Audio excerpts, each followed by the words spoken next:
Buenas tardes. En esta tarde nos acompañan los diálogos de familia 2025 la doctora Cecilia Díez Vargas, quien es abogada, especialista en Derecho de Familia, en Derechos Humanos y en Derecho Internacional Humanitario, diplomada en Mecanismos Alternativos de Resolución de Conflictos y en Gestión Pública. Se desempeña actualmente como directora de la Maestría en Asuntos Integrales de Familia y como directora de la especialización en Derecho de Familia en la Universidad del Rosario. Asimismo, dirige el área disciplinar de Derecho Civil en la Facultad de Jurisprudencia. Es docente en posgrados y en pregrado de esa misma alma mater. En la actualidad es conjuez de la Sala de Familia del Tribunal Superior del Distrito Judicial de Bogotá. Ocupó el cargo de Procuradora Judicial de Familia durante 12 años en la Procuraduría General de la Nación, catedrática en pregrado, posgrado y maestría en varias universidades de Colombia, como la Universidad del Rosario, la Universidad Sergio Arboleda, la Universidad de Ibagué, la Universidad de Nariño en Pasto, entre otras. Capacitadora y conferencista en infancia y adolescencia, conciliación extrajudicial y capacidad legal de las personas con discapacidad mayores de edad. Formadora en la Escuela Judicial Rodrigo Lara Bonilla y en el Instituto de Estudios del Ministerio Público IMP de la Procuraduría General de la Nación. Entre otros reconocimientos, recibió en el 2023 el premio Asociación Colombiana de Defensores de Familia, ACODEFAM, por su compromiso en favor de los niños, niñas, adolescentes y la familia colombiana, así como por su apoyo en el fortalecimiento y visibilización del trabajo de las y los defensores de familia y de la asociación, así como fue reconocida por el Sindicato Nacional de Comisarías de Familia en febrero de 2024. Hoy, la doctora Cecilia Díez Vargas nos presenta la ponencia que ha titulado El ejercicio de la capacidad legal sin discriminación de las personas con discapacidad. Doctora Díez Vargas, bienvenida.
Por otra. Hoy ya no se permite eso en Colombia. No puede hacerlo y por lo tanto yo lo celebro. Y lo celebro, yo le decía ahorita a los doctores acá, que yo vivo la ley desde el punto de vista personal, profesional y académico. Y voy a poner el ejemplo de lo personal con el respeto, pero con un perdón que les pido previo. Mi mamá tiene 97 años.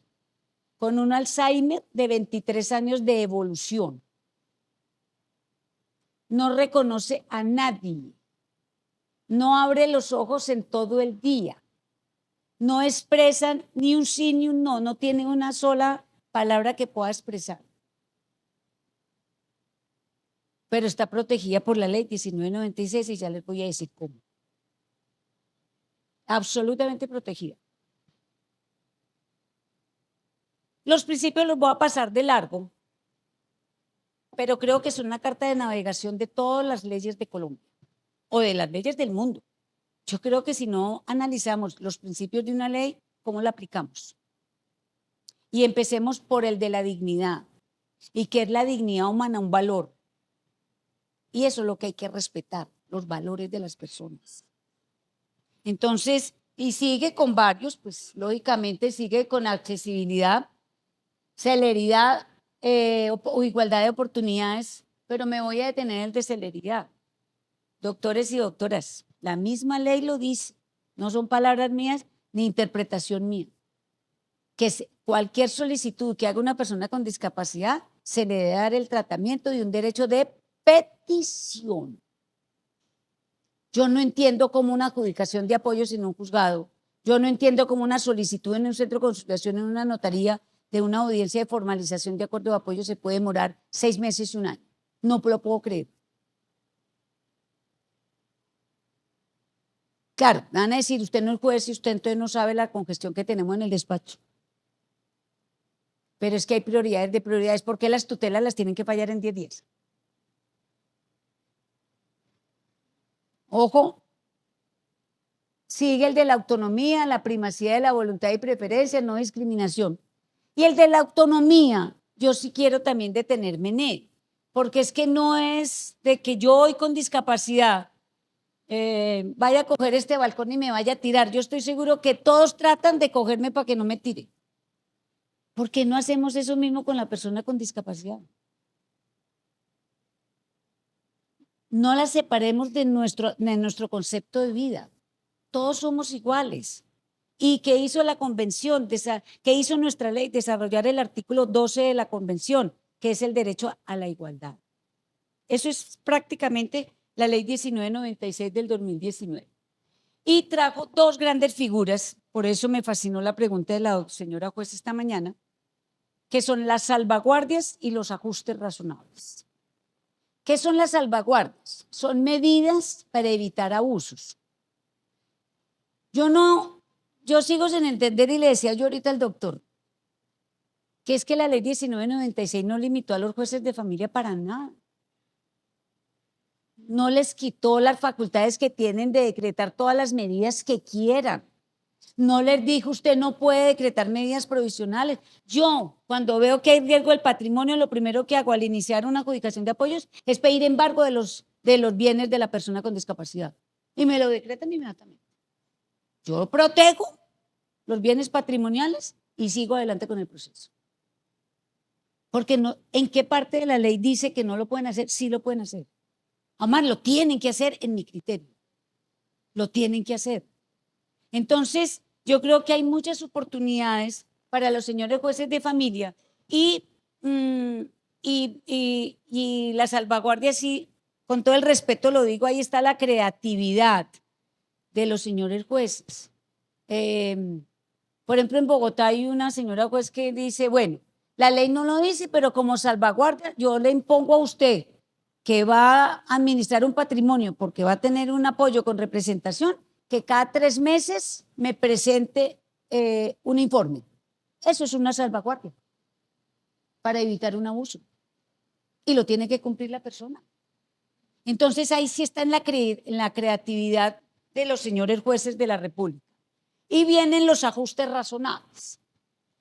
¿Qué son los ajustes razonables? Son todas aquellas modificaciones o adaptaciones que se deben hacer para permitir que las personas con discapacidad tengan una mejor intervención y participación en la celebración de sus actos jurídicos.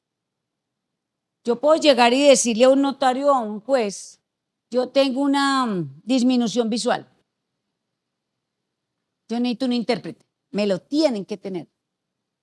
Yo puedo llegarle a decir a un juez, yo necesito un macrotipo, yo necesito un sistema braille, me lo tienen que proporcionar. Todas las discapacidades no son las mismas. Yo tengo una alumna que me dijo, yo tengo una disminución visual, Entonces yo necesito que como tú haces pruebas de selección múltiple, me la tienes que hacer en letra 20. Pues me toca diseñar el examen con letra número 20.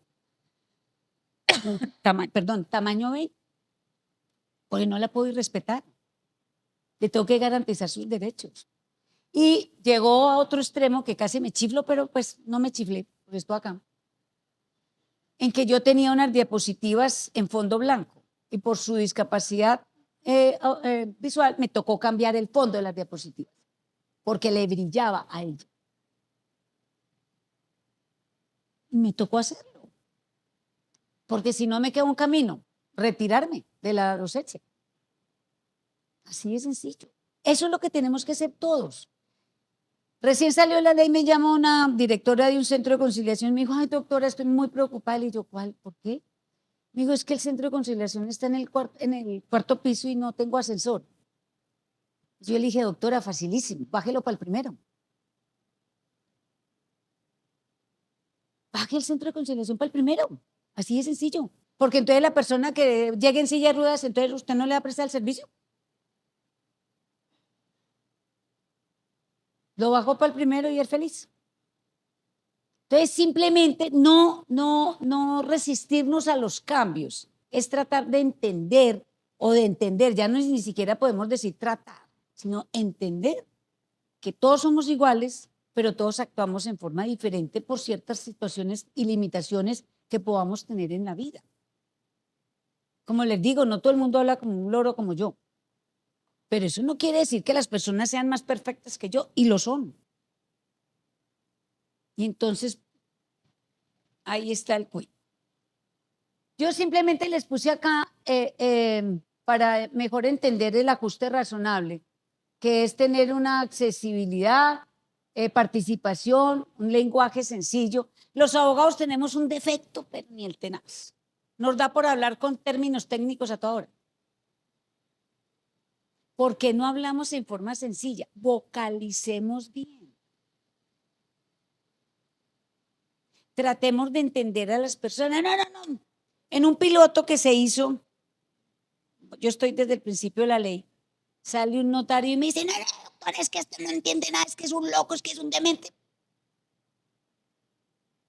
Yo le dije, doctor, primero esos términos no se pueden decir. Qué pena. La demencia sí existe como enfermedad en medicina, pero no hay personas dementes en Colombia. No las hay, no existe. No, pero no ve que no entiende.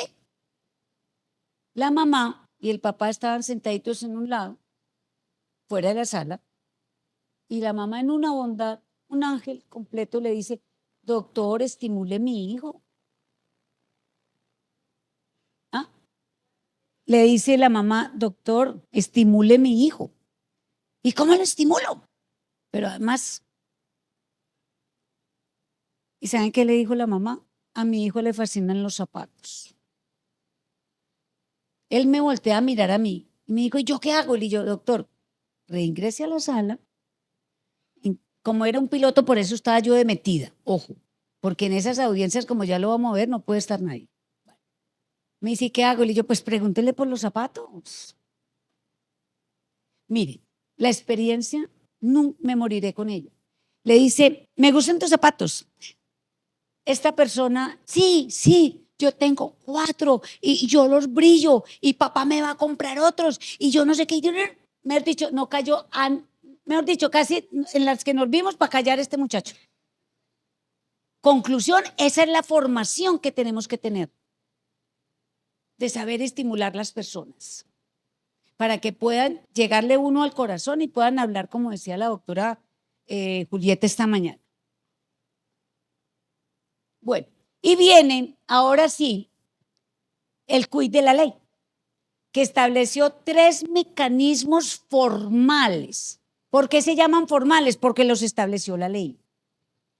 Y si ustedes ven, es que quiero mirar el apuntador acá que no lo veo. Si ustedes ven, hay 2 en los extremos. El del primer extremo se llama acuerdos de apoyo. El del otro extremo se llama directivas anticipadas.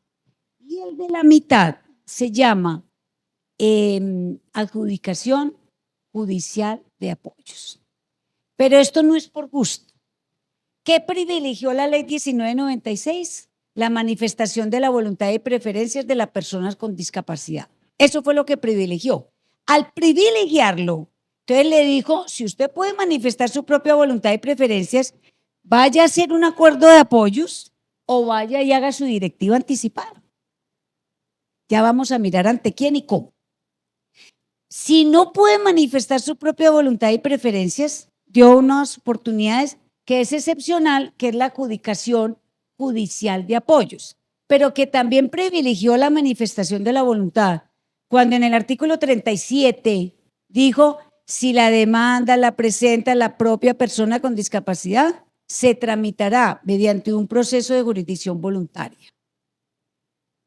Y el artículo 38 dice, si la demanda la presenta un tercero en beneficio de la persona con discapacidad, se tramitará por un verbal sumario.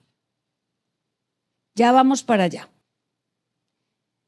Entonces, todos estamos protegidos, absolutamente todos. ¿Por qué? Yo ya hice mi directiva anticipada. No lo vayan a confundir con el documento de voluntad anticipada.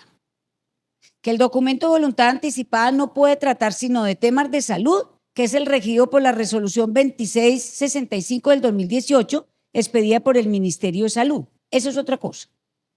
Pero la directiva anticipada, ¿qué dije? Un día me puse a pensar, y además con la experiencia personal. Entonces me senté con mi esposo y con mis 2 hijos. Mi esposo casi le da un infarto y le dije, yo te saco el tema, vete para otro lado. Si le va a dar un infarto, pues mejor no le comparto. Y a mis 2 hijos les dije, voy a hacer mi directiva anticipada. Si yo llego a un estado de mi vida en que no pueda tomar mis propias decisiones, a ti te voy a encargar de esto y a ti te voy a encargar de esto. Ya la voy a llevar a la notaría, a la minuta, para que tal día estemos los 3 y la firmemos. El hijo me dijo, ¿qué implica eso en un futuro? Y yo, que quedas a partir del momento que la firmes con la obligación de cumplir mi voluntad y no la puedes desfigurar. Me dijo, no, yo sí te la cumplo. Y yo, listo. La niña empezó, no mami, pero no sé qué. Y yo, bueno, ¿sirves o no sirves? Porque quedan con una obligación de hacer. Entonces ya a cada uno le entregué copia de la escritura pública, cada uno la tiene, se la entregué a 2 hermanos para que la hagan cumplir, si es que llego. Yo creo que no va a llegar a eso porque le he pedido mucho a mi Dios vivir muchos años, eso sí, muchos, pero con el control de mi vida. Bueno, entonces empecemos a desarrollar con estos 3 mecanismos formales. ¿Y cómo se determinan los apoyos?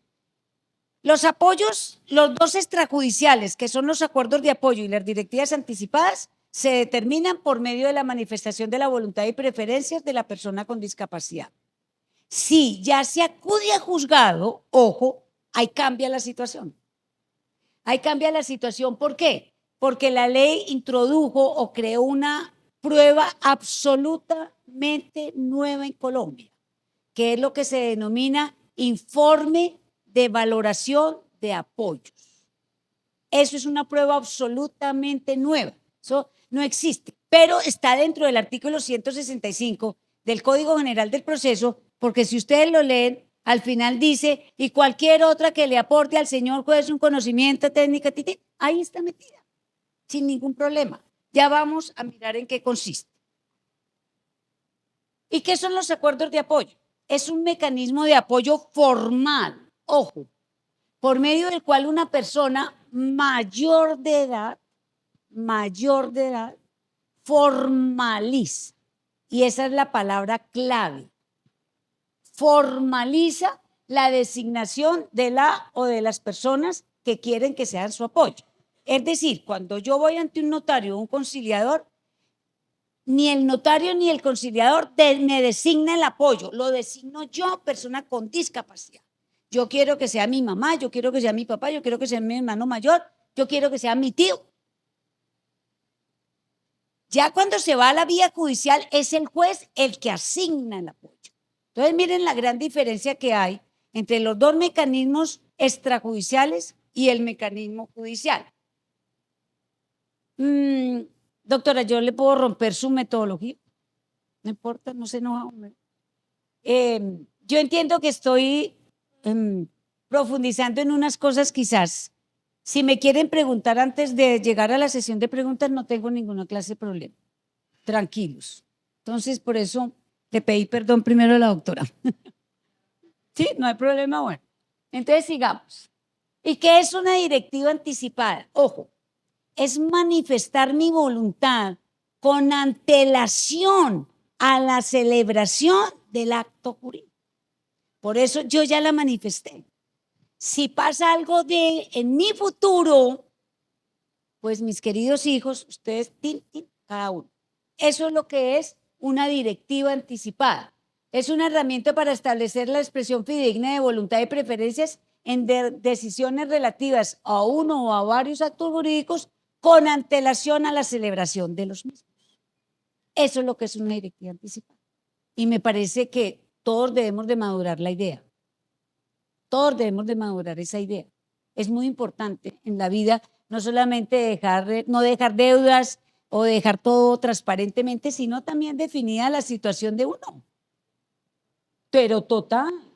Bueno, entonces las directivas anticipadas, a diferencia del documento de voluntad anticipada, que no trata sino de temas de salud, las directivas pueden tratar de temas personales, financieros, de salud también, sin ningún problema.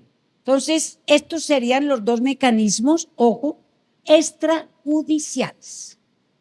Y quien designa el apoyo es la misma persona con discapacidad.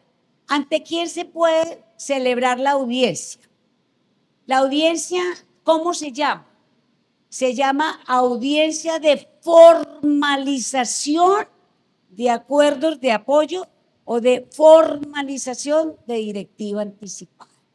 No se llama, porque se celebra en un centro de conciliación, no se llama una audiencia de conciliación. En la conciliación se maneja un conflicto. En esta audiencia no se manejan conflictos. Es que yo llego a un centro de conciliación a solemnizar, a formalizar mi voluntad, a darle forma a mi voluntad. Entonces, esas audiencias en el uno u otro despacho se denominan audiencias de formalización de acuerdos de apoyo. Entonces, los que litigan, por ejemplo, empodérense con los notarios. No pueden permitir que coloquen audiencia de conciliación. Ojo, porque además en esta función de esta audiencia, ellos no actúan como conciliadores. Ellos actúan en cumplimiento de su función fedataria como notarios. Ellos dan fe de la expresión de mi voluntad. Entonces se llama audiencia de formalización de acuerdos de apoyo. La formalización de los acuerdos de apoyo y o de las directivas anticipadas es una figura nueva en nuestro ordenamiento jurídico colombiano, que no se puede equiparar en ningún momento, ojo, con la conciliación extrajudicial. Son absolutamente diferentes. Por eso ¿qué pasó con los conciliadores inscritos en el centro de conciliación? Se les establecieron nuevas funciones. Porque yo llego a un centro de conciliación a pedir una audiencia de formalización, lo primero que pido es la lista de los conciliadores formados en la ley, no la lista de conciliadores formados en el tema de conciliación en familia. No me pueden presentar la misma lista, porque la ley exige que esos conciliadores estén formados en la ley 1996 sin discapacidad. Entonces tienen que tener listas por separado. Los procuradores judiciales de familia, que sé que aquí está, no, que no. Sí, Gabrielito, sí. Inicialmente, como agentes del Ministerio Público, son conciliadores extrajudiciales en derecho, por la ley 2220 del 2022. Pero sobre todo en Bogotá, para poder que ante ellos se pudiera pedir una audiencia de formalización de acuerdos de apoyo, la señora procuradora en su época los tuvo que inscribir en los centros de conciliación de la Procuraduría para que pasaran a ser conciliadores extrajudiciales netos, no agentes del Ministerio Público. Porque si no, no se aplicaría la ley. Entonces, tiene sus vericuetos y yo no digo que no, señor.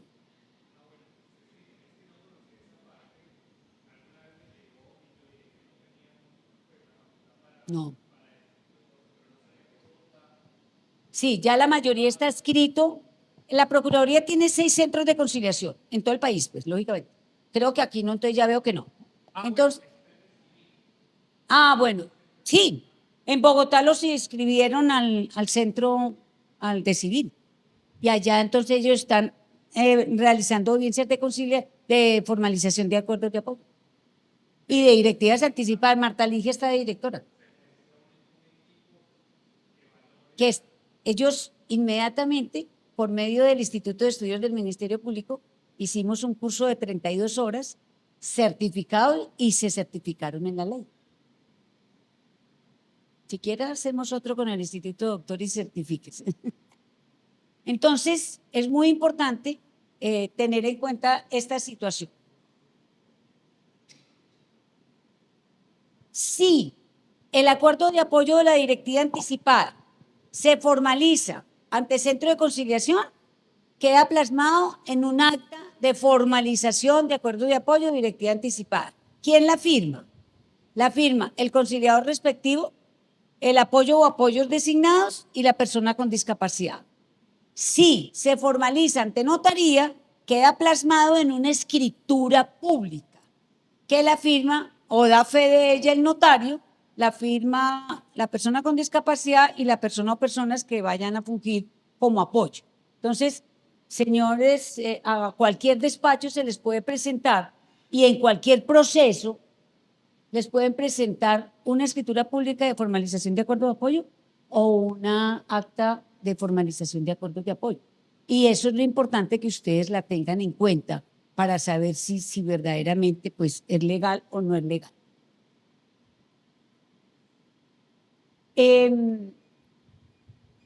Los trámites de formalización de acuerdos de apoyo y directivas anticipadas se sustentan, como ya les dije, únicamente en la manifestación de la voluntad y preferencias de las personas con discapacidad. ¿Cómo se asume el cargo? Cuando a mí me designa mi hermano como apoyo en los 2 extrajudiciales. No hemos pasado a los procesos judiciales todavía. ¿Cómo se asume el cargo desde el momento en que quedó formalizada la escritura pública o formalizada el acta de formalización? A partir de que ya se firme, ya es apoyo y no hay ningún problema. Viene una discusión. La voy a plantear desde ya. ¿Cuál es? Que si en los 2 extrajudiciales, en los 2 mecanismos extrajudiciales, la persona con discapacidad puede designar su apoyo con facultades de representación. Ese es un interrogante que tenemos hace 6 años. La ley no lo dice. La ley no habla sino un solo artículo que ya lo vamos a mirar, que es el 48, que dice que los jueces sí pueden autorizar a actuar con representación, pero para los 2 extrajudiciales no lo dice. A mí en un escenario me dijeron, no, pero hable usted, ¿qué piensa? Y yo sí les digo lo que yo pienso. Si yo con discapacidad mayor de edad puedo manifestar mi propia voluntad y preferencias, ¿qué me impide designar a mi hermano y darle facultad de representación? Si es que un notario, si yo llego con discapacidad ante un notario a hacer presentación personal de un poder para vender mi casa, le tienen que hacer la presentación personal. Porque ¿cómo no se la van a hacer? Ahora, viene el desarrollo de esas audiencias. ¿Y qué dice el decreto 1429 del 5 de noviembre del 2020? Porque ya esa parte está también reglamentada. ¿Qué dice el 1429? Dice, bueno, se hace la solicitud. Si es un centro de conciliación hay reparto, si en una notaría no hay reparto. Porque vuelvo y les reitero, el notario no actúa en ese tipo de audiencias como conciliador, sino como notario dando fe de sus actos.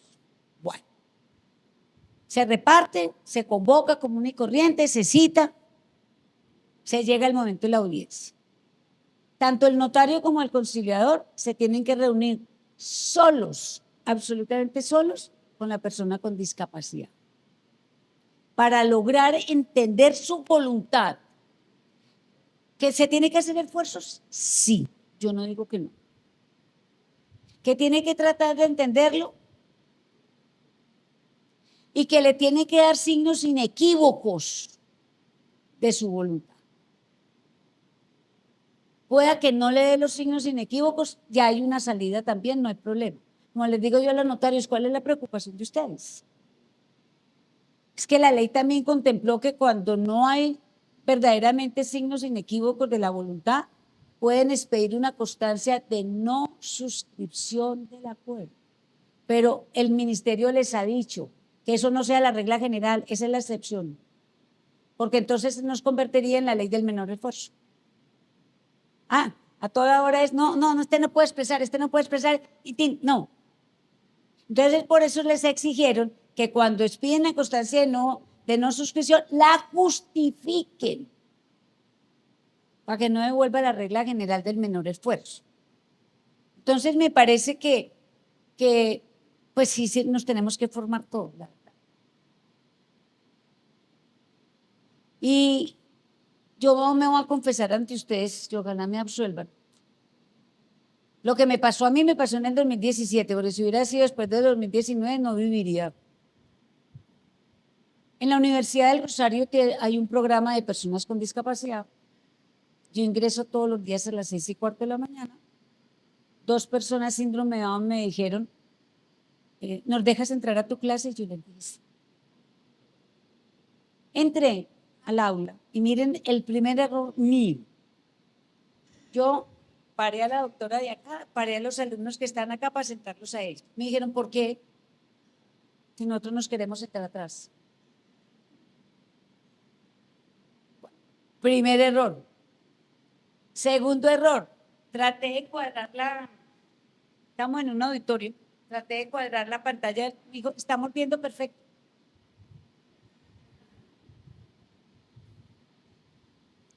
Y yo creo que intrínsecamente estaba vocalizando diferente. Y me dijeron lo mismo. Tranquila, te estamos entendiendo. Esos son los errores que uno comete.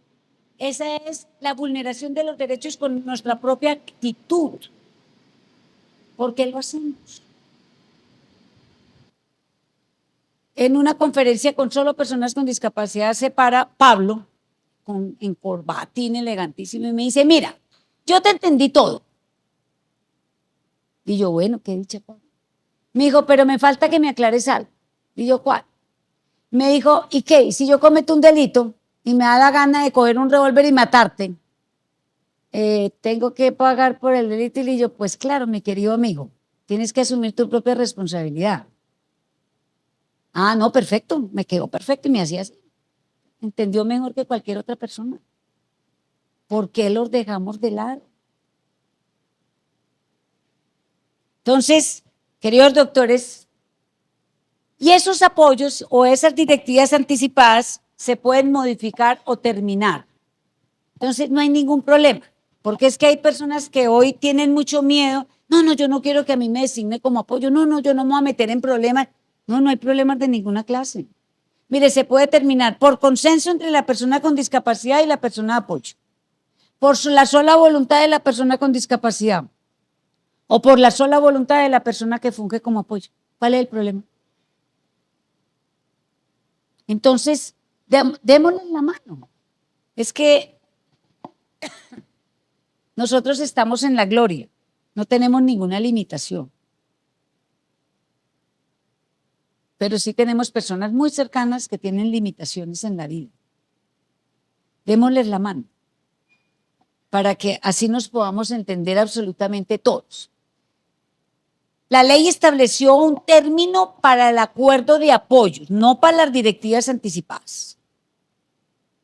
Y dijo, un acuerdo de apoyo no puede durar máximo sino 5 años. A los 5 años no se permite prorrogar ese acuerdo de apoyo. Debe hacerse de nuevo el proceso. Y eso tiene toda la filosofía. Y les pongo el ejemplo. El Alzheimer es una enfermedad progresiva e irreversible. Una persona hoy puede estar con unos inicios de Alzheimer sin ningún problema y firmarlo. En 5 años no sabemos. Entonces terminaría esos efectos y ya se vería si se acude a la vía judicial. Entonces es muy importante. Las directivas anticipadas si no tienen ningún término. Les permitió a los notarios y a los conciliadores prestar el servicio por vía remota, vía presencial o trasladarse al domicilio de la persona con discapacidad. Les dijo, los notarios lo pueden hacer si están dentro de su círculo notarial, no más. Es decir, los de Cali no se pueden ir para Palmira, o los de Palmira venirse para acá. Y los conciliadores se pueden trasladar siempre y cuando el director del centro los autorice, pero permitió también esa garantía de los derechos de las personas con discapacidad. Y esta está la constancia de no suscripción, que ya les había comentado. Hay personas que verdaderamente no pueden manifestar su propia voluntad y preferencias, eso es cierto. No dan signos inequívocos por ninguna forma, no entienden nada y no se pueden cometer los errores. En este momento hay una estadística alta en los juzgados civiles del circuito de nulidades de escrituras públicas de acuerdos de apoyo. Una de esas la presenté yo, donde a mí la familia me la presenta. No entendí, sigo sin entender todo lo que les voy a contar. Estaba un abogado en la sala donde estaba la audiencia privada, un abogado en la sala, estaban 2 hermanos de la persona con discapacidad y llega el asesor jurídico, entró el asesor y dijo, bueno, yo no sé nada de esta ley, todo está grabado. Yo no sé nada de esta ley y el notario me mandó porque él tampoco se la ha leído. Y todo está grabado. Entonces, a ver, ¿qué es lo que tengo que preguntar? Entonces, yo no sé quién le preguntó algo a la persona con discapacidad y el hermano le decía, mi amor, contesta, sí, sí, no, no, sí, sí. Esa no es la audiencia. La audiencia es privada, conciliador o notario con la persona con discapacidad.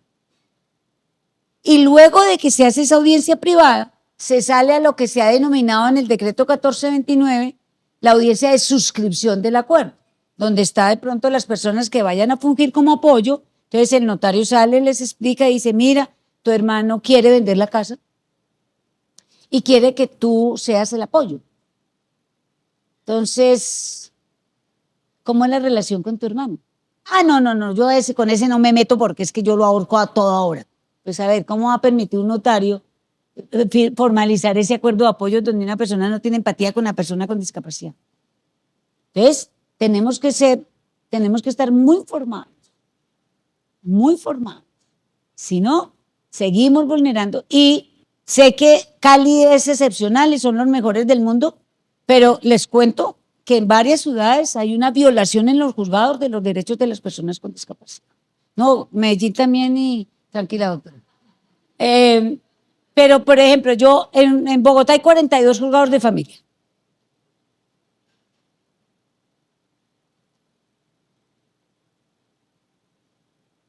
Y pues me he recorrido el país con la ley, estuve desde los inicios con la ley y en la escuela Rodrigo Larra Bonilla me ha permitido ser capacitadora de los jueces, donde hoy a los casi 6 años se cometen unos errores pequeñitos, pero ya se los voy a demostrar. Entonces me toca llamar al juez y yo, doctor, venga, usted no puede hacer eso.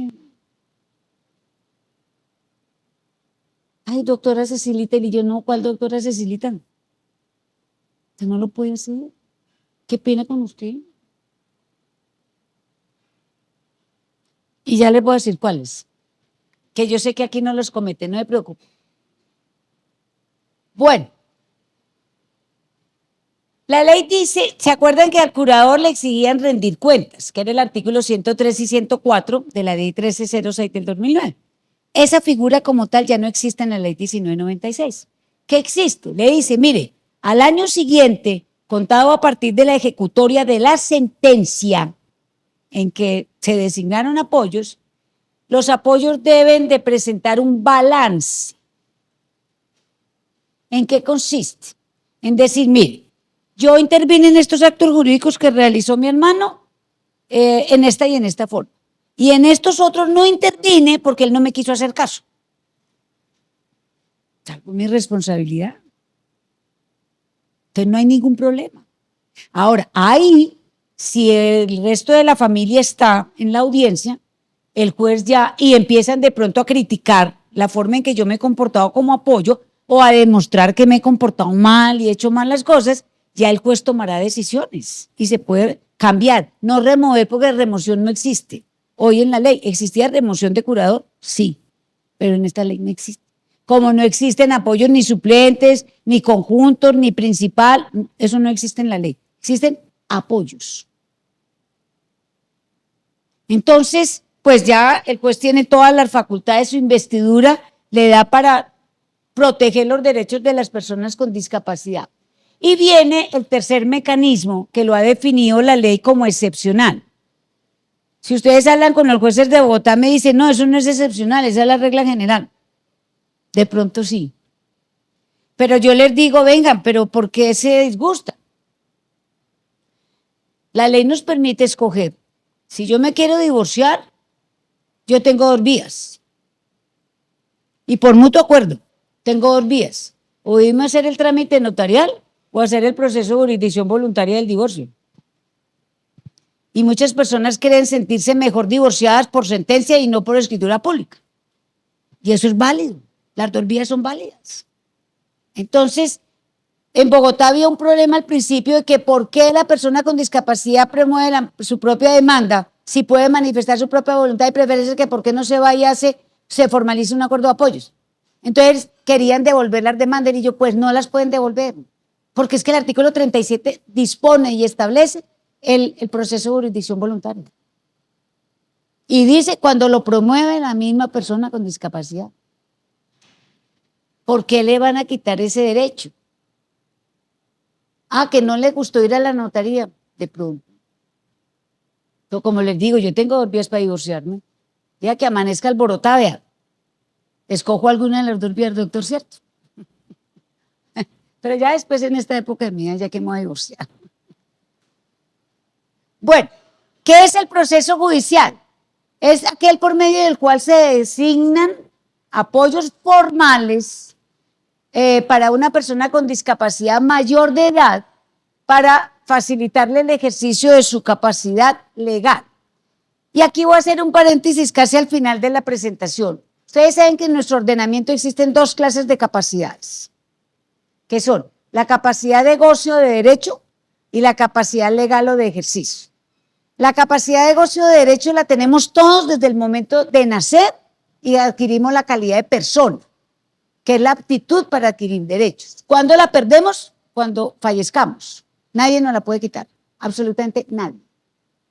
La capacidad legal, ¿cuándo la adquirimos? Cuando cumplimos la mayoría de edad, ahí adquirimos el ejercicio de la capacidad legal. Esa era la que, vuelvo y reitero, se quitaba con la interdicción. Hoy, como ya no existe la interdicción, pues no se le puede quitar a nadie, absolutamente a nadie. Y viene entonces los 3 procesos judiciales diseñados en la ley, que son el proceso de jurisdicción voluntaria, el proceso verbal sumario y el proceso de revisión. Vámonos a verlo a grandes rasgos uno a uno. El proceso de jurisdicción voluntaria, como ya se los he repetido, se inicia por la misma persona con discapacidad, se tramita por medio de un proceso, un acuerdo de proceso de jurisdicción voluntaria. Se debe, ojo, y esos son los primeros errores que se siguen cometiendo que no entiendo cómo. Dice, se puede anexar el informe de valoración de apoyos con la demanda. Si no se anexa, no es causal de inadmisión. Ningún juez de la República puede inadmitir una demanda de adjudicación de apoyos que no vaya con el informe de valoración de apoyos. ¿Que se va a retardar más el proceso? Ah, sí. Eso es cierto. ¿Por qué? Porque entonces tiene que requerirlo, tiene que solicitarlo. Y ya vamos a mirar quiénes están facultados o a quiénes se les dio la competencia de llevar a cabo ese proceso técnico de valoración de apoyos. Porque el informe de valoración de apoyo no es una prueba pericial, No es un peritaje. Es un proceso técnico de conocimiento. Ojo. Entonces, el hecho se debe anexar, pero si no se anexa, no es causal de inadmisión. Y a raticos se sigue inadmitiendo porque no se anexa el informe de valoración de apoyos. Bueno, se deben escuchar a las personas que estén postuladas en la demanda para fungir como apoyos. Se debe escuchar obligatoriamente a la persona con discapacidad. Debe ser partícipe del proceso, so pena de una nulidad procesal. Yo les garantizo, y no criticando a ningún juez porque la ley no lo ordenaba, ningún juez de la República que declaró una interdicción conoció a la persona que declaró una interdicción. Ninguno. ¿Por qué? Porque la ley no les exigía eso. Aquí es obligatoria la participación. Ah, que no puede hablar como mi mamá. Y perdónenme que les ponga el ejemplo personal. Pero el juez ya la vio. Que está en cuidados intensivos. Señor juez, salga detrás del escritorio. Vaya, verifiquen.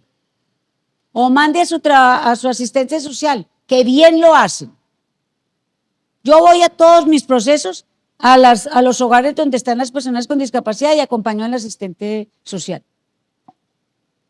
Rinden un informe concienzudo, perfecto, unido a la valoración de apoyos y unido a las otras pruebas que el juez quiera decretar. Escuchar a todos, pero a conciencia designa un apoyo.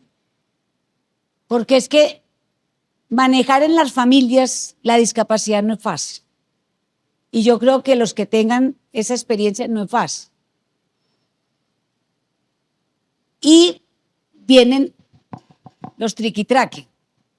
Entonces, escuche el juez a cada uno de los integrantes de esa familia a ver quién es la persona más idónea para que verdaderamente lo designe como apoyo.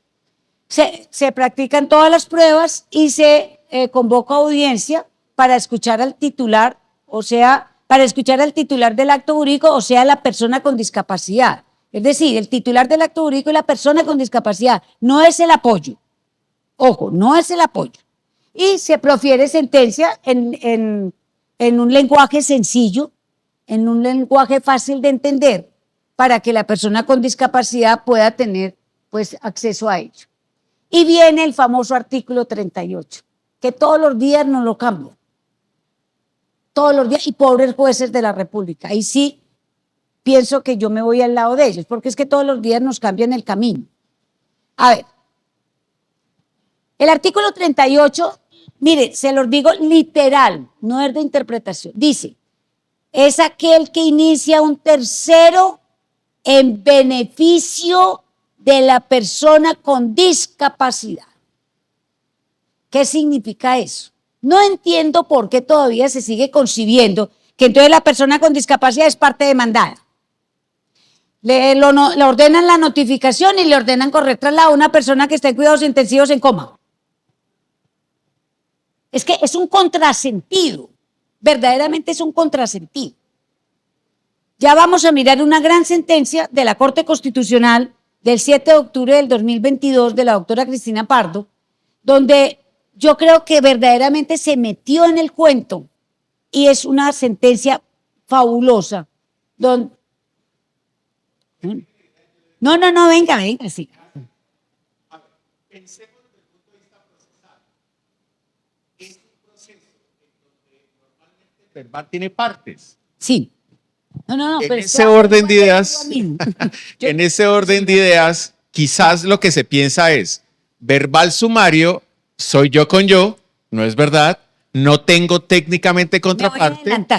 Y en los otros sí técnicamente los tengo. Quizás por eso es que se piensa. No, sí, y tiene toda la razón. Bueno, venga que yo me voy a adelantar, doctor. Ay, no me diga que no está. Perdón. Bueno, no, aquí, mire. Voy a contar el antecedente. En septiembre del 2022 se hizo el encuentro de la jurisdicción constitucional en Paipa, Boyacá. La doctora Cristina Pardo estaba presidenta, de la corte y me llamó y me dijo, Cecilia, yo necesito, la voy a invitar al encuentro, a un panel, la voy a enfrentar con el doctor Quirós, porque yo necesito dilucidar unos problemas que tengo en mi despacho con relación a la ley. Y yo me puse a escuchar juiciosamente un mundo de audios suyos por YouTube. Y diga usted todo lo que tenga que decir ese día.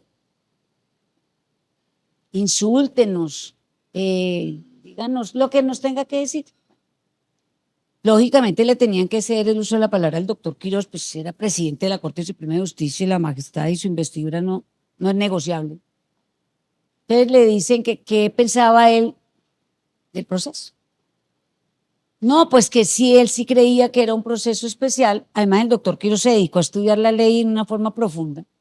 Yo soy una gran admiradora. Pero que, pues que sí se debía de designar curador ad litem, que es el otro lado de la moneda. Vale, atención. Bueno, doctora Cecilia, ¿usted qué piensa? Entonces le digo yo, vea, doctor Quirós, yo lo amo a usted profundamente. Además, él fue jefe mío en la Procuraduría. Pero yo me voy a apartar de usted. Entonces se voltea y me dice, ¿cómo por qué? Y yo, pues porque yo no creo que a la persona con discapacidad se le pueda tener como persona demandada. Demandada.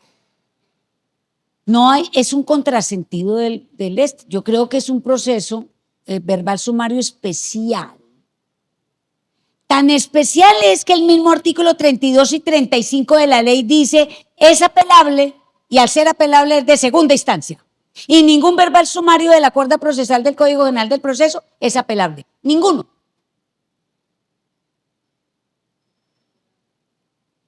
Entonces se siguió la discusión y ya profiere la doctora Cristina casi a los 15 días siguientes. Y miren lo lindo que dijo de este proceso.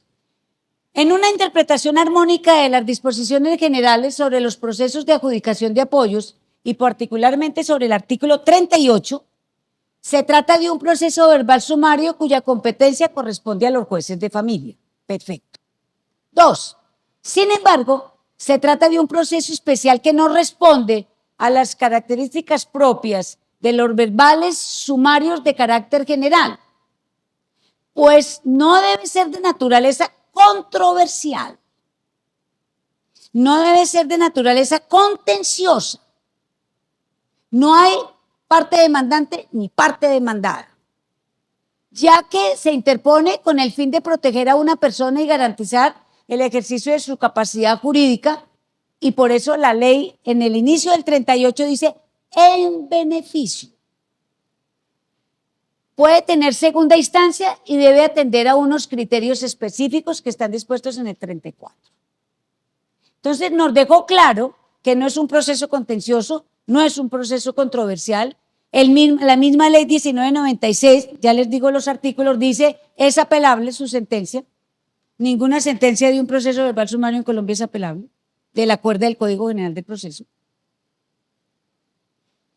Entonces no se puede tener a la persona con discapacidad como parte demandada.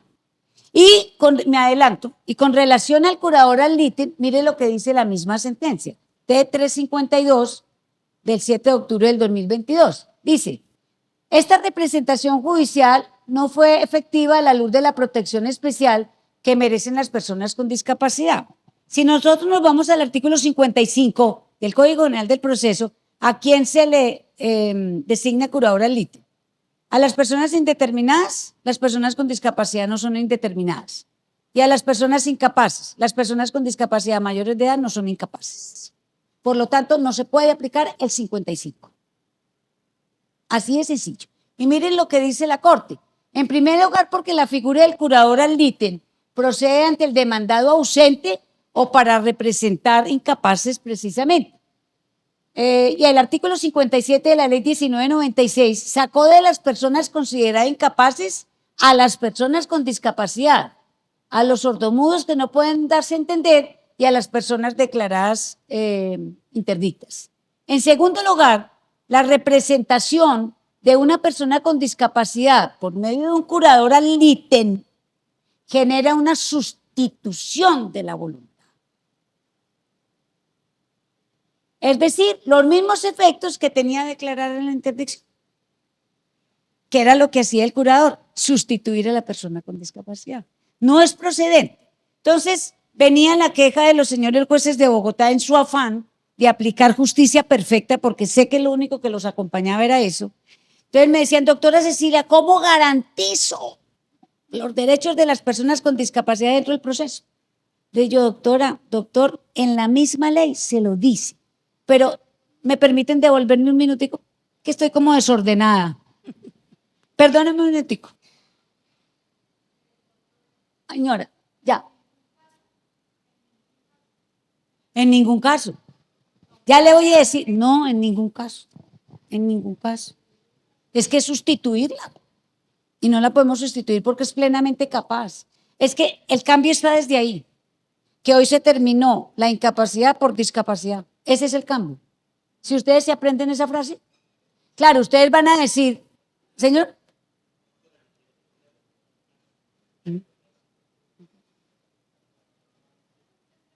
No, ojo, pues yo no me voy a... Ya entendí.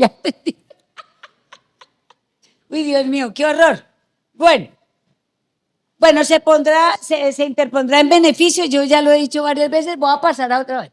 Características especiales de este proceso. Miren que la misma ley lo dijo, no es interpretación. Es un proceso verbal sumario especial establecido en el artículo 32 de la misma ley 1996. Es un proceso de conocimiento de los jueces de familia en primera instancia.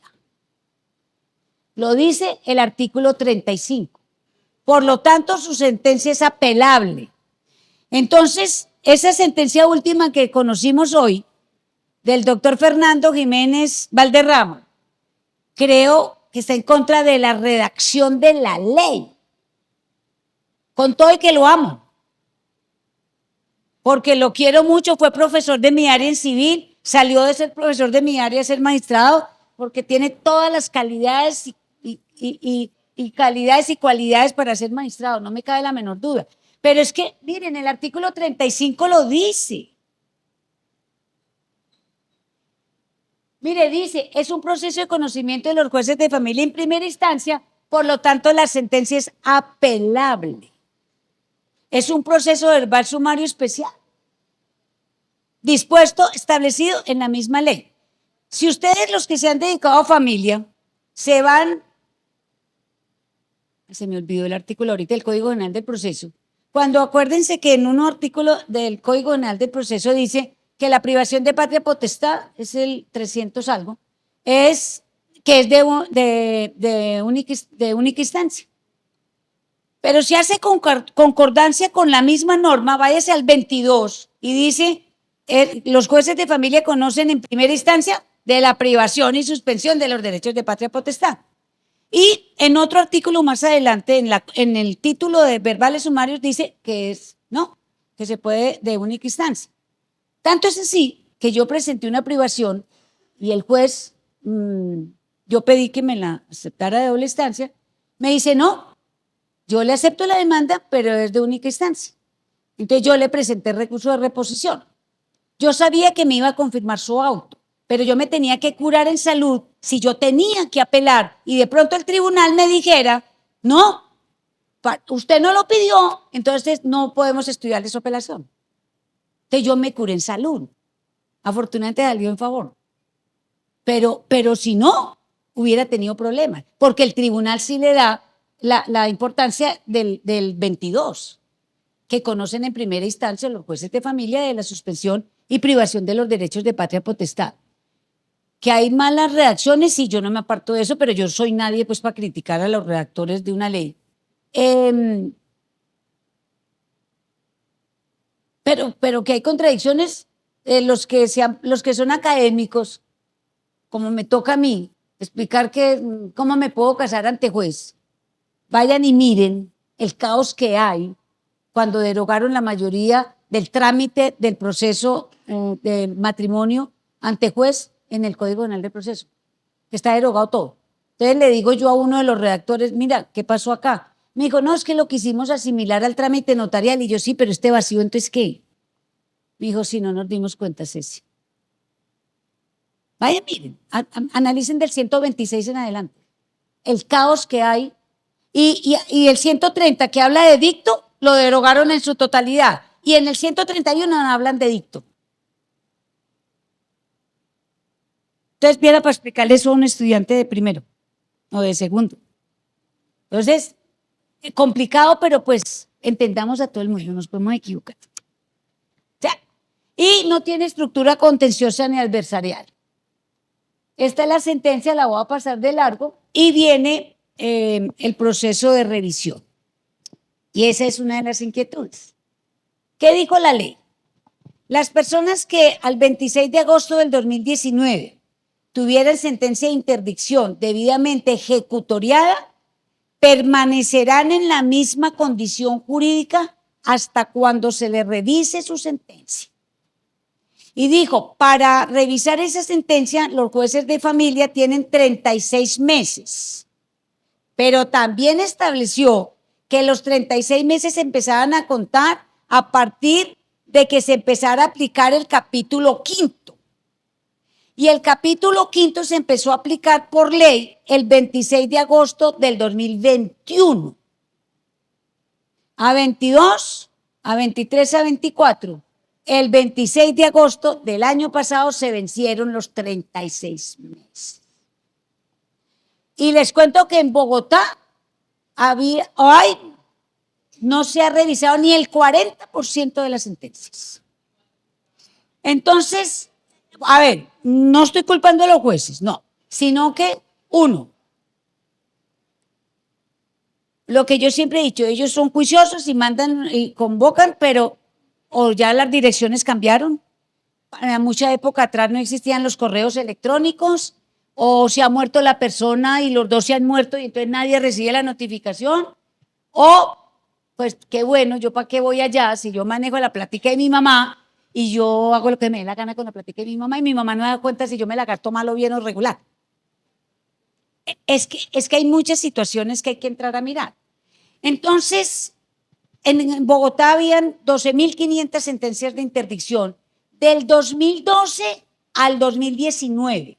¿Por qué? ¿Por qué les digo ese corte? Porque en el 2012 se crearon lo que se llaman los 3 juzgados de ejecución de sentencias en asuntos de familia. Entonces, los que están en el archivo general del 2012 para atrás ni se han tocado siquiera. Entonces, hoy hay personas que no tienen el ejercicio de su capacidad legal y hoy hay personas que ya le revisaron la sentencia y adquirieron el ejercicio de su capacidad. Y viene el problema.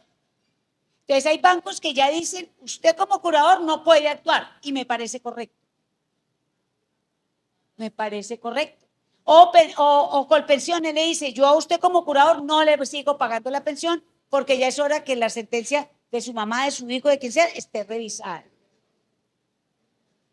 Entonces la inquietud es, ¿debe un juez de familia hoy revisar? Yo creo que sí, porque si no sería una vulneración de los derechos de las personas con discapacidad. Creo que los jueces de familia tienen que seguir revisando, porque la ley no les dijo 36 hasta 36 meses, sino dentro de 36 meses. Pues no les dijo hasta, entonces no les fijó el tope. Yo creo que eso es lo que tenemos. Es como el artículo 113 del Código Civil. ¿Cómo se define el matrimonio? Un contrato solemne de un hombre con una mujer. No dice entre un hombre y una mujer. Y eso tiene una connotación perfecta. Entonces, creo que como no les digo hasta, creo que esa es una de las inquietudes que podíamos resolver y sí la deben de seguir revisando. Doctor. Me tocó unos casos en los que se cita a la persona con interdicción y a los curadores, se les da 10 días para comparecer y si no comparecen se archiva el proceso. Pues esa es la otra inquietud que yo tengo, Gabriel, la verdad, esa es la otra inquietud y algunos jueces de Bogotá pues ya la compartimos en el sentido de que, sobre todo cuando se conoce que se le paga la pensión por Colpensiones. Por ejemplo, el doctor Buitrago, el juez 22, que ahorita está de magistrado en la sala de familia, tomó la determinación sabia Llegó y los entró todos al despacho. Declaró sin valor y efecto la sentencia. Ojo, porque el artículo 56 de la ley, que es el que habla de revisión, tuvo una desafortunada redacción. Y habla de anulan la sentencia. Ninguna sentencia legítimamente proferida se puede anular. Ninguna. Entonces, la interpretación es dejarla sin valor y efecto. Al dejarla sin valor y efecto, pues la persona con discapacidad recobre el ejercicio de su capacidad legal y entre con el informe de valoración de apoyos y otras pruebas a designarle apoyos. Pero como no comparece nadie, que es el caso que tú planteas, entonces, ¿qué está haciendo varios jueces de Bogotá? Ofician a Colpensiones diciéndole, el juzgado 22 de familia de Bogotá declaró sin valor y efecto la sentencia de interdicción de tal persona, por lo tanto, ya no puede actuar el curador. Cuando llegue el curador, pues le toca irse para el juzgado, a comparecer la persona con discapacidad, aparecer el mismo curador. Que todos no lo aceptan la teoría, pues así no, ni más falta la libertad y la autonomía judicial es grande, ni más falta irrespetable. Pero varios de Bogotá ya lo están haciendo. ¿Por qué? No se alcanzaron a revisar o no comparecieron mejor las personas. No es falla de los juzgados, sino no comparecieron. Pero entonces hoy tenemos una división. Personas con discapacidad, con el ejercicio de la capacidad legal y personas con discapacidad sin el ejercicio de la capacidad. Entonces, yo creo que esas son situaciones. Entonces, para este proceso también se necesita el informe de valoración de apoyos. ¿Qué debe hacer un juez? 1, dejar sin valor y efecto la sentencia. Al dejarla sin valor y efecto, recobra su capacidad legal. Y con las pruebas decretadas y practicadas y el informe de valoración de apoyos, le designa apoyos. También le dice el artículo a los jueces, si usted considera, señor juez, que la persona no necesita apoyos, dígalo con tranquilidad, pero justifíquelo.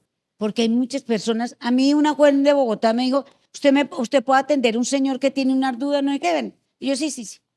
El señor, hablé como con él 40 minutos por teléfono. Y yo le dije, ay, señor, qué pena con usted, tuve una imprudencia con usted terrible. ¿Quién de su familia es la persona declarada en interdicción? Me dijo, yo, doctora. Y habló más cuerdo que yo. Me dijo, no, se perdió, mire, hijo de una gran familia, de una gran cadena de almacenes de Bogotá. Lo dejaron sin un peso y el apartamentico que le dejaron lo tiene embargado y se lo van a rematar. Es que las realidades fueron claras. La interdicción no fue la panacea, créamelo. Yo porque me considero hasta el día de hoy buena hija, yo hubiera podido hacer con el patrimonio de mi mamá lo que se me hubiera dado la gana. Y perdónenme la expresión tan cruda. No les digo que mi mamá... Y yo fui su curadora hasta cuando le revisaron su sentencia. Y curadora única. Porque en esa época que existía en la 1306 suplencias, eran mis 2 hermanos y creo que no se dieron por enterados. No, de verdad, se los digo con toda honestidad. A mis hermanos les llegan a preguntar, mi mamá tiene ¿qué medicamento le dan a su mamá? Contestarán todo el tiempo. Entonces, la situación es real, no es de pensar que la ley, porque hay muchas personas que lo dicen, no, la ley es irreal, la ley no se puso en la sociedad, la ley no miró la realidad. No, no es cierto. Créanme lo que no es cierto. No es cierto. Entonces, la DEGA no la anula, simplemente sí debe oficiar, no porque la designación de apoyo requiera anotación en el registro civil de nacimiento, no requiere, pero cuando es la sentencia de revisión, sí le debe oficiar a la Oficina de Instrumentos Públicos para que borre o le quite valor la anotación de que es una persona interdicta para que pueda tener plena flexibilidad de celebrar actos jurídicos. Ahí sí le tiene que oficiar a la Oficina de Instrumentos Públicos, a la Oficina del Estado Civil, perdón. Bueno, ¿cómo se asume el cargo? Desde el momento en que se posesiona ante el juez respectivo. Ahí sí inmediatamente tienen que ordenar posesión, no discernimiento, que yo no sé por qué todavía los jueces siguen colocando que discernimiento. Eso no lo consagra la ley. Y el discernimiento era una frase. ¿Saben qué decía? Se autoriza el cargo. Eso no lo trae la ley. Es simplemente, señor juez, ¿cuándo me puedo posesionar ante usted para poder actuar como apoyo? Bueno, y viene, eso sí, una partecita que a todo el mundo lo protegió. Bueno, ¿y qué es la valoración de apoyos? Para cortar el tema acá. En cualquier proceso judicial de adjudicación es de la esencia para proferir sentencia el informe de valoración de apoyos. Eso sí, es indiscutible, ningún juez de familia, ninguno, puede proferir una sentencia asignando un apoyo sin haber tenido el informe de valoración de apoyos. ¿Y qué es? Ojo, es un proceso técnico, que tiene por objetivo determinar cuáles son los apoyos formales que requiere una persona con discapacidad para tomar decisiones. Y en uno de esos pilotos igualmente llegó una familia, creo yo, muy funcional, papá, mamá, 3 hijos, una que era la que tenía discapacidad de 25 años, uno de 28 y otro de 24. Bueno. El facilitador, que es lo que habla el decreto 487 del 1 de abril del 2022, que fue el que reglamentó este proceso de valoración de apoyos, conversó con una persona con discapacidad y le dijo, bueno, ¿quién quieres tú que sea tu apoyo? ¿Tú me puedes sugerir a alguien? Y decía, mi tío. Y no salía de la expresión, mi tío. Entonces yo volteé a mirar la persona y yo le dije, ¿a usted no le llama la atención que teniendo una familia funcional ahí, le diga que es su tío? Me dijo, sí, doctora, ¿qué hago? Y yo, no, pues suspendo un por ratico, salga, indague, pregunte. Yo soy metida por naturaleza. Yo les digo que ese es una de las grandes cualidades que yo tengo, ser metida. Conclusión para abreviarles lo que vivimos. Esta persona de 25 años lleva 3 años siendo abusada por su tío. Entonces tenía una dependencia emocional de su tío. Por eso no le importaba ni su papá, ni su mamá, ni sus hermanos. Y eso es lo que tienen que auscultar los facilitadores, que son los que hacen los informes de valoración de apoyos.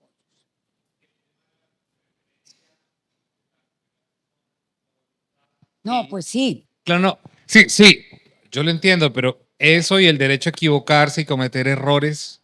No, claro, pero pregunte, analice el por qué. No, yo estoy por de acuerdo supuesto contigo. considero, pero como ya no estamos en el esquema de protección. Yo sé, pero mira que indagando se llegó a una situación muy triste, que era con una dependencia emocional porque lleva 3 años siendo abusada sexualmente del tío.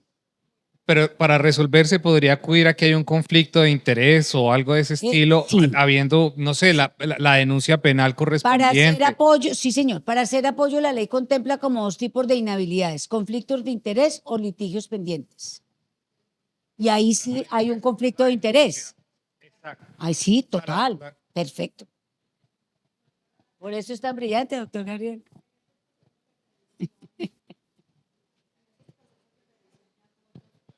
En esos procesos de revisión de apoyos, cuando se inicia pues la revisión, está la valoración de apoyos, está la visita sociofamiliar.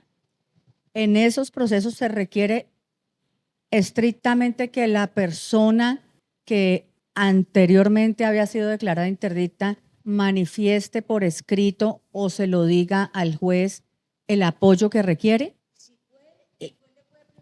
Eso, y si no lo puede hacer. Puede preguntar, pero por ejemplo. Y si no lo puede hacer. El día de la audiencia de revisión de apoyos de mi mamá, de revisión de la sentencia de interdicción, fue virtual.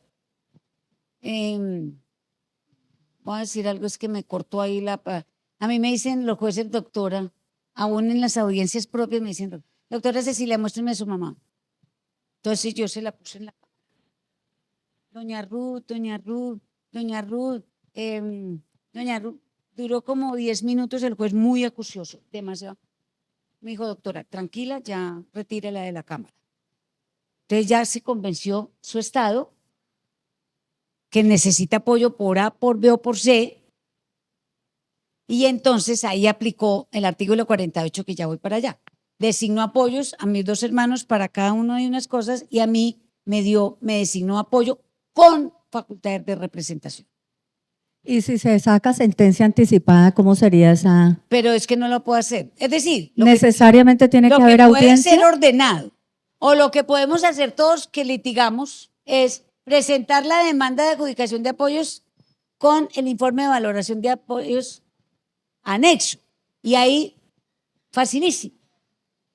Porque es que si no, un juez no puede proferir sentencia sin el informe de valoración de apoyos. Pues sí, yo sé que hay unos que se demoran. Un pequeño debate allí en el sentido de que a pesar de que esté el informe de valoración de apoyos y la visita sociofamiliar, se exija adicionalmente que la persona objeto pues, de es que esa tiene que intervenir lo la persona tenga que con decir. discapacidad. Pero lo puede hacer por escrito si no hay audiencia. Pues no. Si hay sentencia anticipada, es que el o juez no la se tiene puede que hacer. tener en la audiencia para verificar el estado de la ¿Que persona. no se puede hacer sentencia anticipada en esos procesos? No. Señora, no, listo. Pero es que esos procesos, como la dictas anticipada, dime cómo la dictas anticipada. Pero pero es que tiene que intervenir la persona con discapacidad. Es decir, que está en el coma. El juez manda a su asistente social. Pero ya le hacemos la no, claro, con el estudio sociofamiliar, ya no, por eso. Sí. O sea, que ya está verificado que la persona porque si no, el mismo artículo dice so pena de una nulidad procesal. No, claro está. Claro, no. Sí. Pero mi mamá, por ejemplo, no ha dicho, ni los miró ni supo.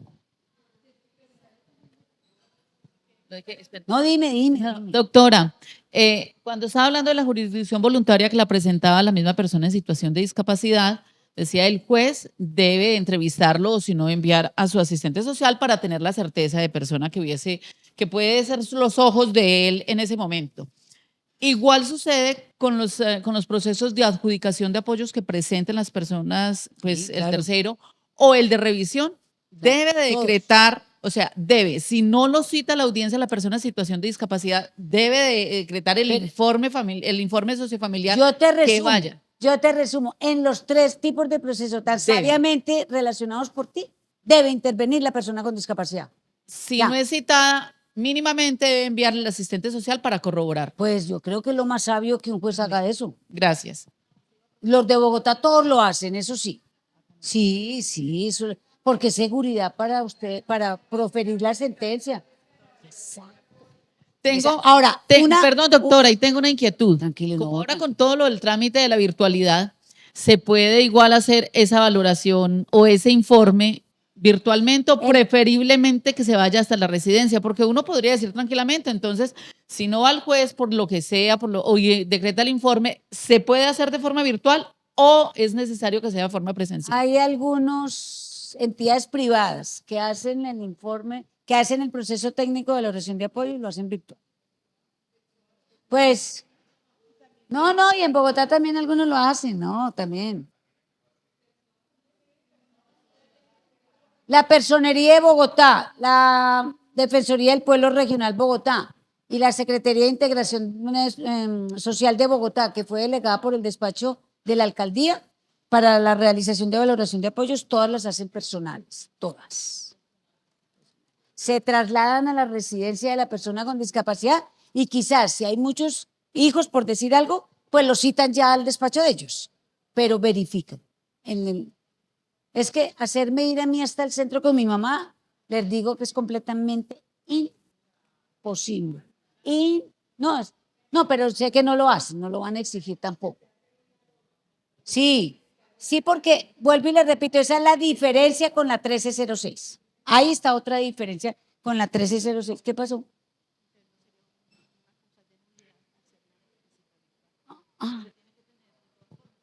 Bueno, el proceso técnico de valoración de apoyos termina con un informe que se denomina informe de valoración de apoyos, que es lo que se debe anexar con la demanda. Si no se anexa, pues no es causal de inadmisión. ¿Qué deberá acreditar el informe? Ojo, se requiere que acredite el nivel y grados de apoyos que la persona requiere para tomar determinadas decisiones. Eso es lo que se necesita que el informe le diga a los señores jueces. Venga, él requiere apoyo para este acto jurídico, para este acto jurídico. ¿Por qué? Porque es que se tienen que individualizar en las sentencias, señores jueces, actos jurídicos y personas de apoyo para determinado acto jurídico. No es, Cecilia, usted es para todo. Pues no, porque la ley no lo permite. Porque entonces volveríamos al mismo esquema de la curaduría y ya no existe en Colombia.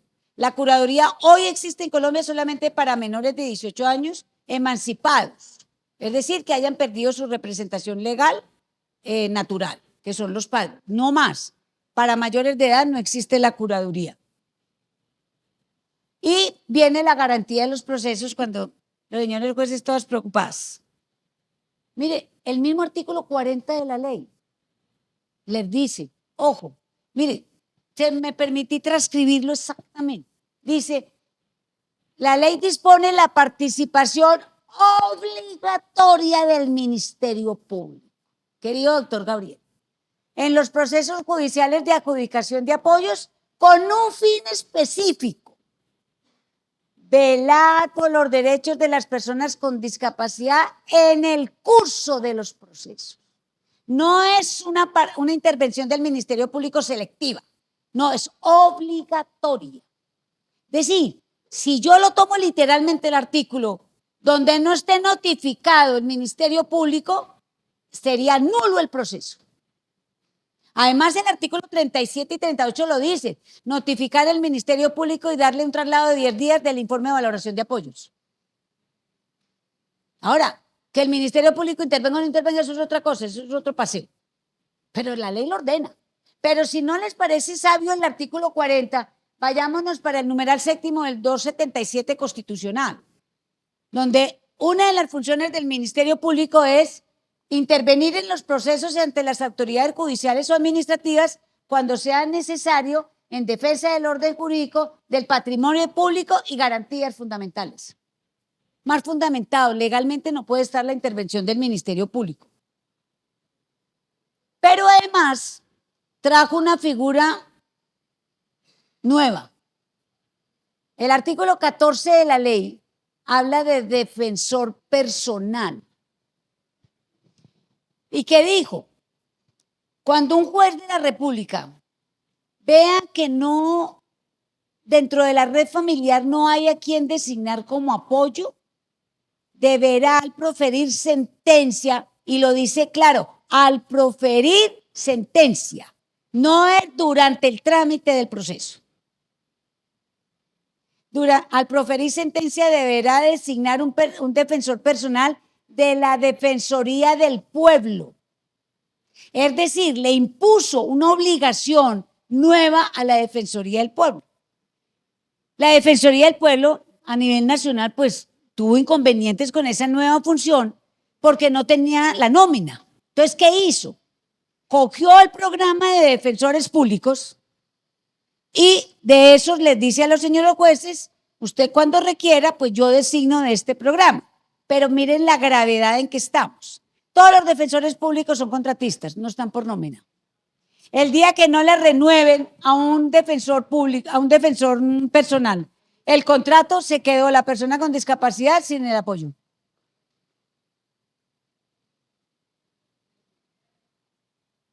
Entonces, lo que hace poquito adoptaron una posición es, como usted ya no va a tener contrato, usted tiene que rendir su informe de entrega del cargo para poder que se sustituya en otro, y entonces empieza a avisarle a la persona con discapacidad, yo renuncié o me renunciaron, yo ya no voy a ser su defensor personal. Entonces, yo le voy a, después le comunicarán a usted quién va a ser.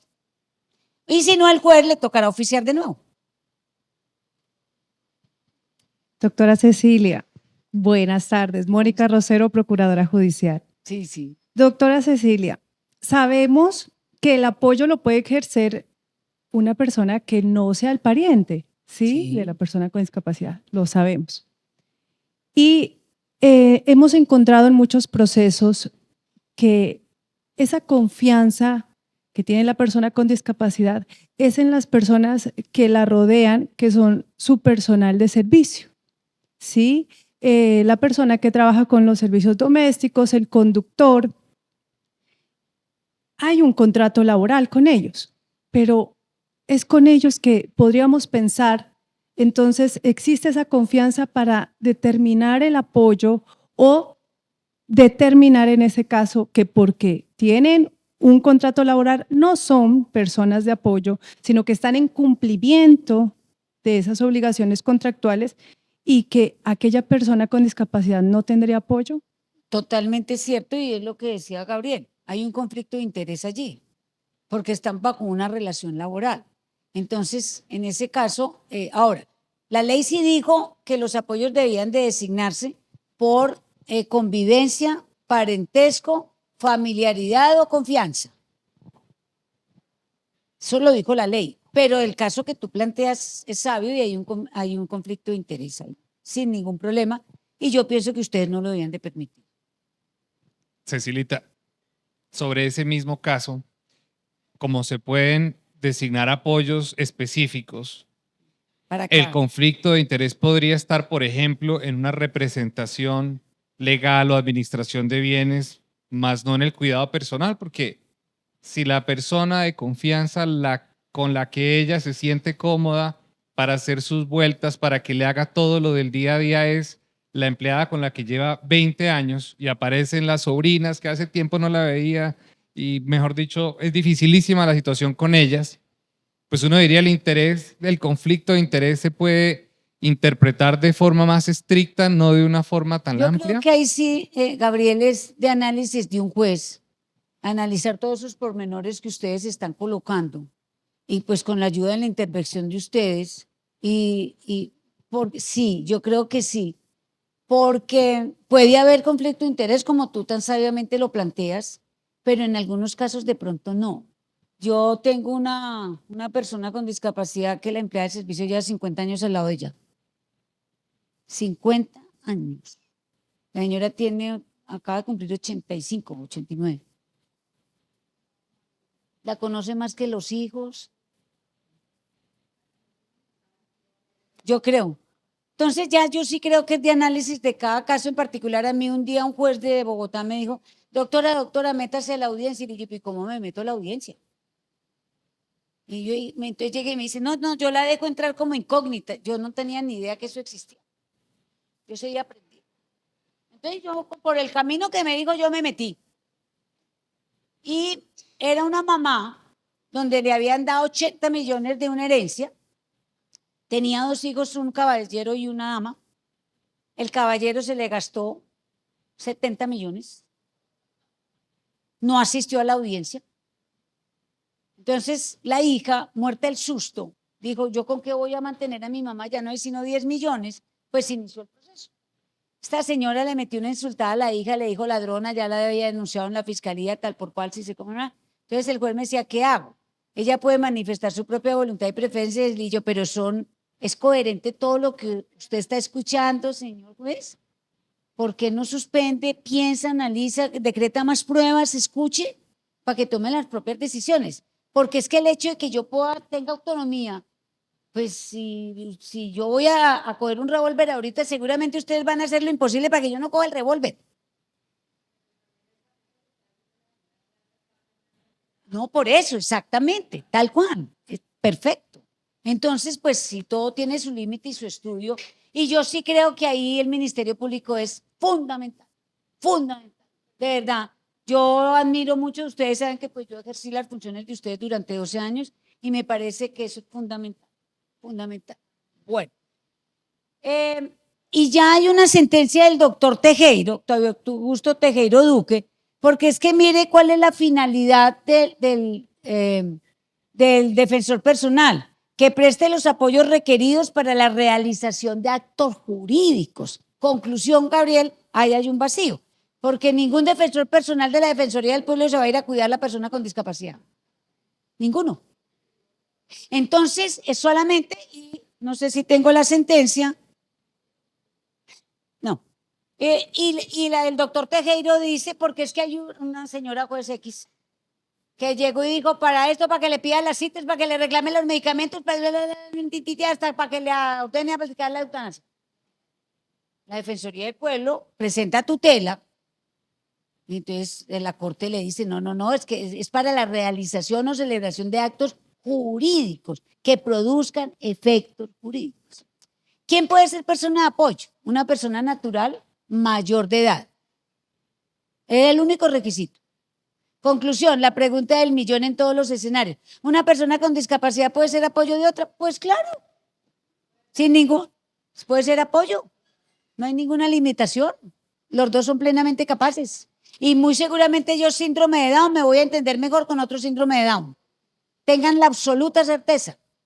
Pero tiene que ser mayor de edad. Y una persona jurídica y solamente trae como dos tipos de inhabilidades, que es el conflicto de interés y la existencia de un litigio pendiente, porque ahí sí pues hay un interés mal habido y no hay razón de ser. Y viene un solo artículo de la ley, uno solito, que es el artículo 48, que habla de apoyo con representación. Entonces, ¿qué dice el desarrollo del artículo? Dice, mire, cuando a usted le designen apoyo y usted quiere actuar con representación, debe, primero, demostrarle al juez dos cosas.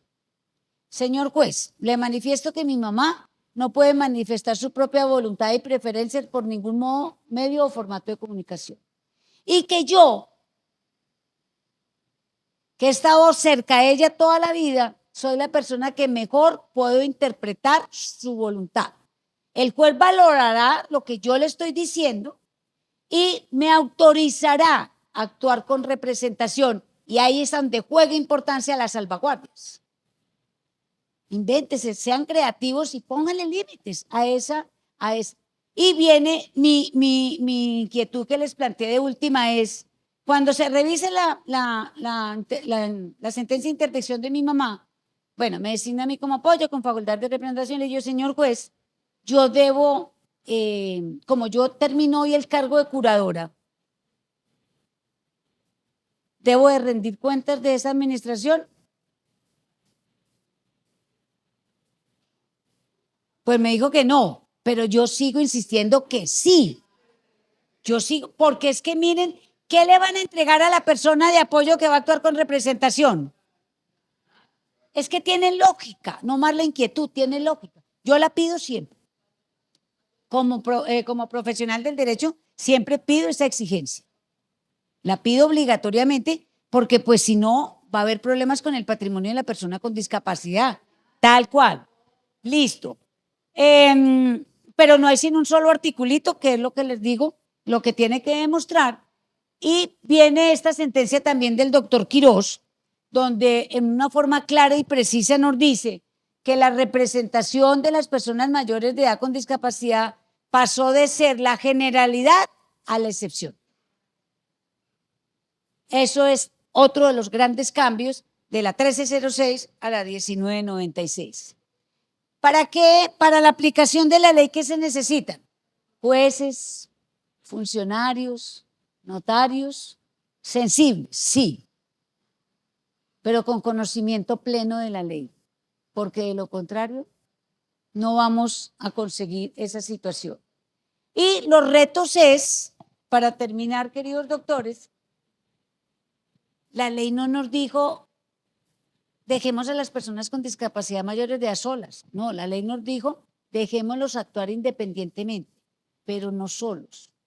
Es que el hecho de que mi mamá hubiera adquirido el ejercicio de la capacidad legal, yo no dejé ser hija. Entonces, esto es una mala interpretación. Entonces, la persona con discapacidad debe actuar en forma independiente, pero no sola. En la ley 1996, la persona con discapacidad es protagonista de su propia vida. La figura de la persona de apoyo es totalmente diferente a la figura del curador. La solicitud de adjudicación de apoyo siempre tiene que hacerse por medio de abogado. Entonces, el derecho de postulación lo tienen que exigir obligatoriamente.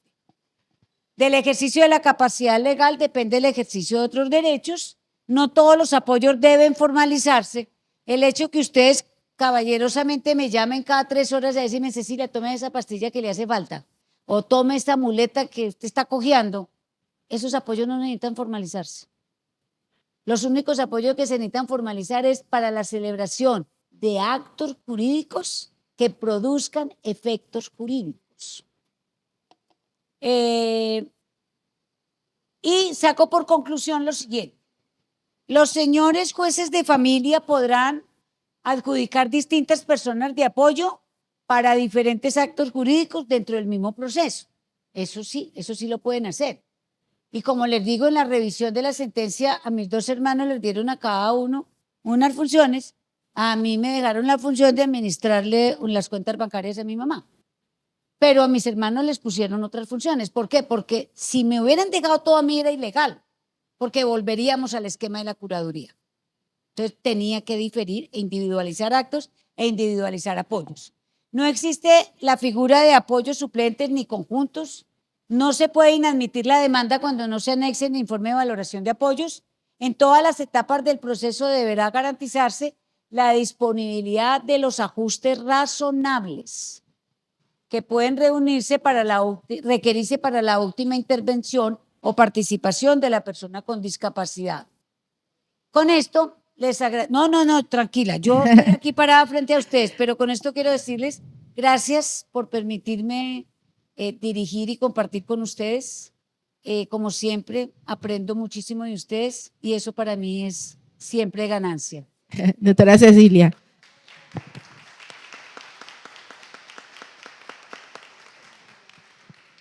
Una última pregunta rapidita. Doctora, cuando usted decía que a usted le habían designado como persona formal de apoyo, persona de apoyo de su mamá, y hablaba de sus 2 hermanos, ¿esa es la figura de persona de apoyo informal y se debe hacer claridad en la sentencia o es distinto? No, a uno le dejaron de una función de tomar ciertas decisiones de salud. Son actos jurídicos que producen efectos jurídicos.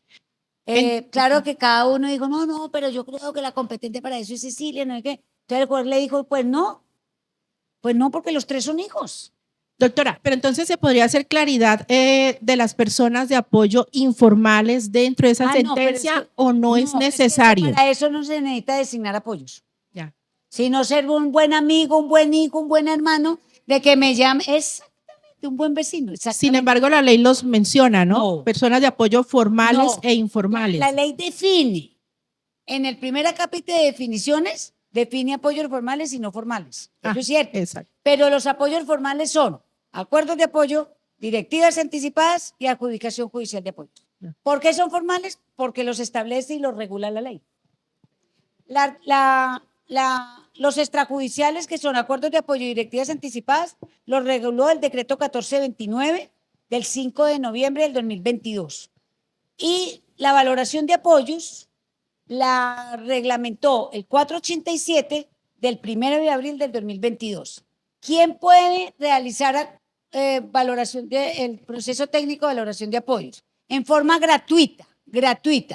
Las personerías, las gobernaciones, la Defensoría del Pueblo y las alcaldías que tengan la calidad de distrito.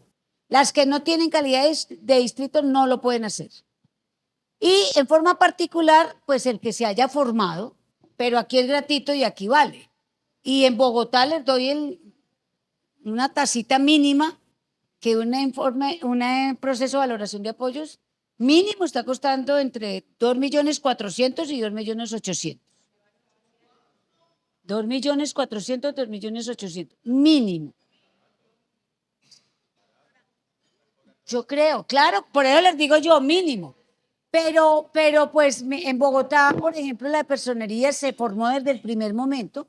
Hicimos un seminario como de 6 meses. Lo hacen muy bien, pero pues tienen un atraso no atraso, van como en agenda 6 meses, 7 meses. Y una persona que bueno, pero se me olvidó algo también, que es el apoyo. Uno también puede pedir con la presentación de la demanda apoyo provisional, para que durante el trámite del proceso una persona pueda cobrarle la pensión a otra. Y eso no tiene ningún problema, se le demuestra al juez, se le solicita. ¿Pedir? Doctora, una pregunta.